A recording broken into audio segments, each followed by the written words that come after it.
It's Dr. Amanda with Straightsmile Solutions, straightsmilesolutions.com. Today we're going to talk another video about potential ankylosed baby teeth and what you do if there is a permanent tooth underneath it. And I've made another video just about ankylosed baby teeth in ortho. You should definitely take a look at that. I think you can look up the keyword ankylosis probably, and it should come up, or it's definitely in our phase 1 playlist. But today I'm going to talk about ones where there is a permanent tooth into it, and you know that this baby tooth needs to come out, but treatment timing, right? So remember, the ideal time to extract baby teeth when there's a permanent tooth underneath it and you think there's might be a problem would be when the root of the permanent tooth is 1/2 to 2/3 formed. If you do it earlier, literature shows that it's more likely to cause impaction or delay the eruption of this tooth. If you do it at the 1/2 to 2/3, it's more likely to accelerate the eruption of this tooth and less likely to be impacted. That is what the literature says. If you want to look at the literature yourself, you can go to Google, put in impaction, ankylosis, scholar. I'm sure there'll be plenty of literature out there.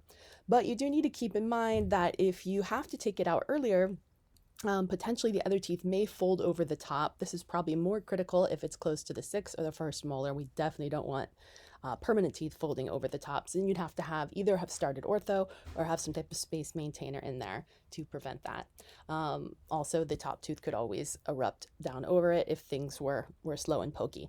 But if you're not sure, it's always a great idea to take that CBCT, consult with an oral radiologist to read it. We like to use beam readers in our practice. Pretty affordable, but there's other options out there. You might have local options out there.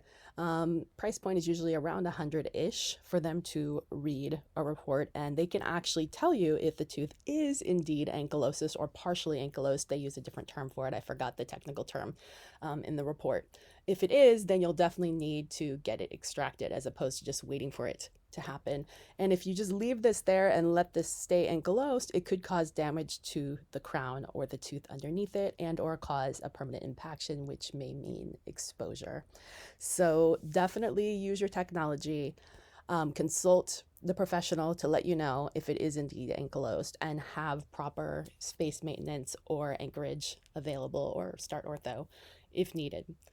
Treatment timing is key. Keep an eye on it. And also a great idea to have the radiologist review the permanent tooth just to make sure it's not damaged or resorbing in any way. Sometimes it's hard to see in a 2D x-ray. They can see all the way around it to make sure there's no risk. And if there is a risk of damage, you may have to start this process even earlier to avoid the damage. So ultimately, I really can't answer the question.